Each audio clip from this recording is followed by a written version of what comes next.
علماء لیکلي د صحابو عشق او محبت عجیبه و د احد میدان ګرم دی د عمر ابن جموح رضی الله تعالی عنہ واقع به تاسو اوریدي د حضرت اقدس شیخ زکریا رحم الله د کتاب فضائل اعمال نه بار بار اغیم نقل کړی دا عمر ابن جموح رضی الله عنه په خپل باندې ګډ دی معذور دی معذورینو کې الله تعالی یو ګډ شمار کړی دی ګډ سړی باندې عملی په میدان کې جنگیدل نشتا فرض بنه دی د احد غزا ده د ټول زامن جهاد ته تللی دي د نبی علیہ الصلوۃ والسلام تراغه نبی علیہ الصلوۃ والسلام ته فرمایي د الله پیغمبر صلی الله علیه وسلم ما ته اجازت راکړي زوم جهاد ته تګواړم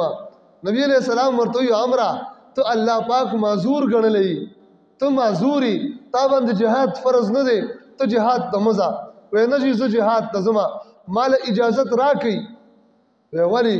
زه دا غواړم چې زما ځامن جنت کې ګرځي په سم خو باندې نو زه د الله نه دا غواړم چې زه په دې ګډ خپل باندې جنت کې وګرځم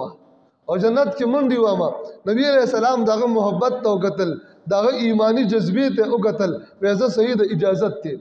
عمرو بن جموح لاړ زامن هم جهاد ته تللی دي او چې کله دې د کور وطن دعا وکا اللهم لا تردني الى اهلي اے الله ما بیا واپس کور ته راموالي الله ما واپس کور ته راموالي ما په خپل لار کې قربان کا چې کله غزوه احد تمام شو سر ته ورسېدو عمر ابن جموح رضی الله تعالی عنہ شهید شو زامن هم شهیدان شو د حضرت عمر ابن جموح رضی الله عنہ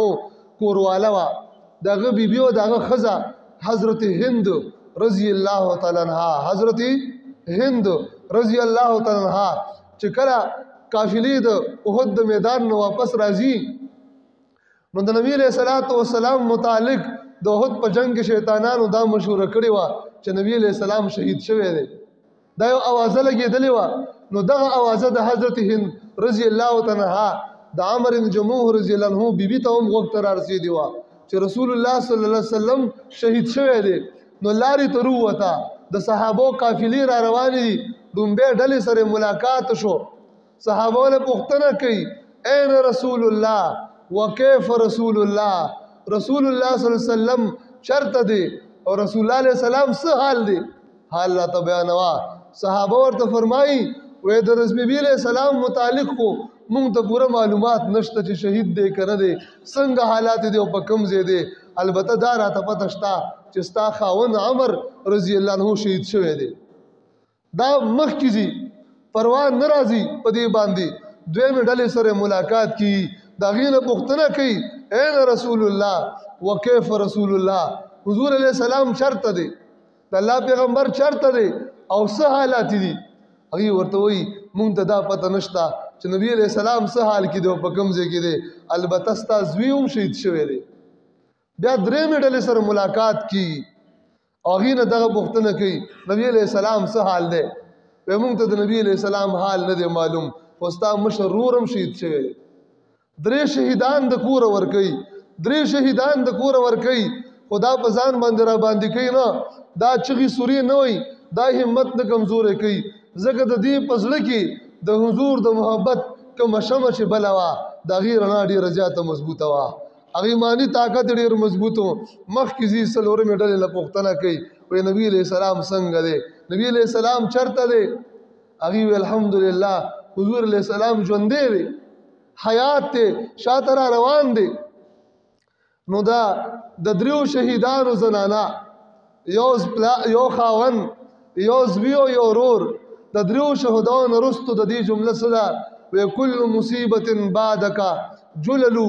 اے د الله پیغمبر صلی الله علیه وسلم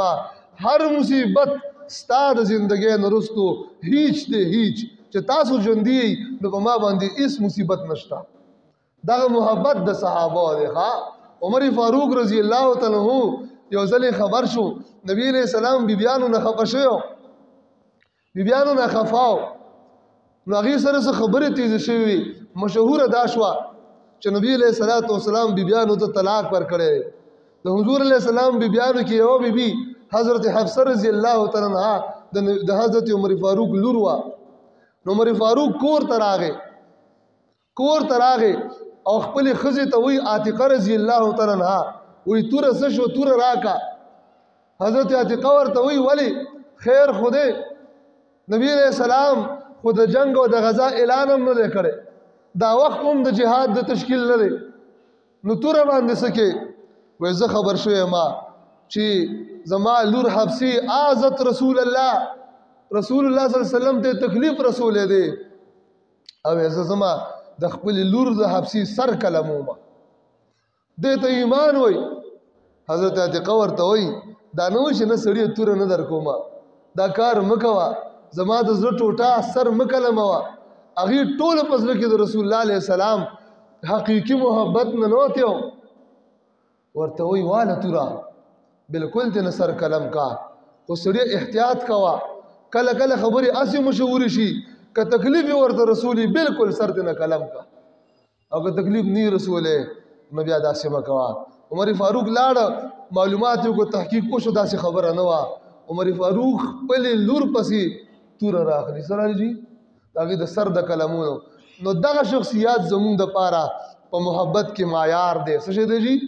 معیار دی معیار هر هغه عمل هر هغه کار چې دغه شخصیات دی د محبت په نیت نی کړی دی ورته عشق نی ویلې دی ورته محبت نی ویلې دی ورته سنت نی ویلې دی ورته دین نی ویلې د خدای په ذات قسم تر قیامت تر سبا پورې دا محبت دا عشق دا دین کې دی نشي ځکه دا خلک معیارو په هر څه کې معیارو